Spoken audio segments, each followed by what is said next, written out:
നമസ്കാരം. Raf talk ഫുട്ബോളിലേക്ക് അവർക്കും സ്വാഗതം.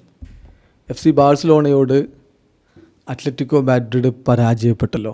ആ പൊട്ടിയ കളിയിൽ ഹുലിയൻ ആൽവാരസിൻ്റെ പ്രകടനം വളരെ പരിതാപകരമായിരുന്നു. അത് പറയാതെ വയ്യ. ഇപ്പോൾ അദ്ദേഹം ഈ കളിയിൽ ആകെ ഉതിർത്ത് ഒറ്റ ഷോട്ടായിരുന്നു. ഗോളില്ല, അസിസ്റ്റില്ല. 3 തവണ ഡ്രിബിളിംഗ് അറ്റംപ്റ്റ് നടത്തി 0. ഒറ്റ ഡ്രിബിളിങ്ങും സക്സസ്ഫുൾ ആയില്ല. 17 തവണ പൊസഷൻ നഷ്ടമായി. 12 ഡ്യുവൽസിൽ ഏർപ്പെട്ടതിൽ 2 മാത്രമാണ് അദ്ദേഹം വിൻ ചെയ്തത്. ചുരുക്കത്തിൽ വളരെ പരിതാപകരമായൊരു പ്രകടനം. വിമർശനങ്ങൾ സ്വാഭാവികമായിട്ടും ഹുലിയൻ ആൽവാരസിനെതിരെ വന്നുകൊണ്ടിരിക്കുമ്പോൾ തൻ്റെ രാജ്യക്കാരൻ കൂടിയായിട്ടുള്ള ഹുലിയൻ ആൽവാരസിനെ പ്രൊട്ടക്റ്റ് ചെയ്യാൻ കോച്ച് ഡിയേഗോ സിമിയോണി തന്നെ രംഗത്തെത്തുന്ന കാഴ്ചയാണ് ഇന്നലെ കളിക്ക് ശേഷം കണ്ടത്.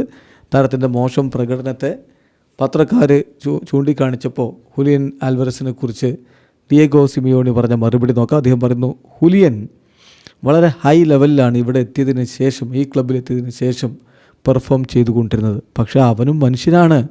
അവനും ഒരു മോശം ദിവസവും മോശം കളിയുള്ള ദിവസവും ഒക്കെ ഉണ്ടാവും. അപ്പോൾ അതങ്ങനെ കണ്ടാൽ മതി. ഇപ്പോൾ എല്ലാവരുടെ കാര്യത്തിലും ഇങ്ങനെയൊക്കെ സംഭവിക്കും. ഇപ്പോൾ നിങ്ങളുടെ ജോലിയിൽ നിങ്ങൾക്കും ചിലപ്പോൾ ഒരു ബാഡ് ഡേ ഉണ്ടാവില്ലേ? It can happen to him. അതുമാത്രമാണ് അവിടെ സംഭവിച്ചിട്ടുള്ളത്. അദ്ദേഹവും നമ്മളെപ്പോലെ ഒരു മനുഷ്യനാണ് എന്നുള്ളത് നിങ്ങൾ തിരിച്ചറിയുക. അമിതമായ വിമർശനങ്ങളിൽ കാര്യമില്ല എന്നാണ് ഇപ്പോൾ കോച്ച് ഡിയേഗോ സിമിയോണി പറയുന്നത്. ഏതായാലും ഹുലിയൻ ആൽവാരസ് മികച്ച പ്രകടനം തന്നെയാണ് ഈ സീസണിൽ നടത്തിക്കൊണ്ടിരുന്നത്. എന്നാൽ ഈ ബിഗ് മാച്ചിൽ ബാഴ്സയെ പോലൊരു ടീമിനെ ക്യാമ്പ് നൗവിൽ പോയി നേരിടുമ്പോൾ ഹുലിയൻ ആൽവാരസിൽ നിന്ന് കൂടുതൽ മികച്ച പ്രകടനം അത്ലറ്റിക്കോ മാഡ്രിഡ് ആഗ്രഹിച്ചിരുന്നു. അത് നടന്നില്ല എന്നതാണ് ഇവിടെ യാഥാർത്ഥ്യം. അതേസമയം FC ബാഴ്സലോണയുടെ ബ്രസീലിയൻ താരത്തെ പുകഴ്ത്താൻ സിമിയോണി മറന്നില്ല. റാഫിനിയെ പുകഴ്ത്താൻ മറന്നില്ല. ഞാൻ അവനെ ഇഷ്ടപ്പെടുന്നു.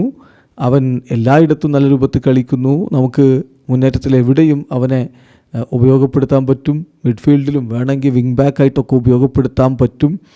അവന് ബ്യൂട്ടിഫുൾ ഗോൾസ് നേടുന്നു, അതുപോലെ അസിസ്റ്റ് കൊടുക്കുന്നു. എന്തുകൊണ്ട് അവന് ബാലൺ ഡി ഓർ കിട്ടിയില്ല എന്നാണ് ഞാൻ നോക്കുന്നത്. ശരിക്കും പറഞ്ഞാൽ ഞാനാണെങ്കിൽ അവന് ആ ബാലൺ ഡി ഓർ കൊടുത്തേനെ എന്നുകൂടി സിമിയോണി പറയുന്നു. വീഡിയോ അവസാനിക്കുന്നു. ഫുട്ബോൾ ലോകത്ത് കൂടുതൽ വിശേഷങ്ങളുമായി റാഫ് ടോക്സ് വീണ്ടും എത്താം.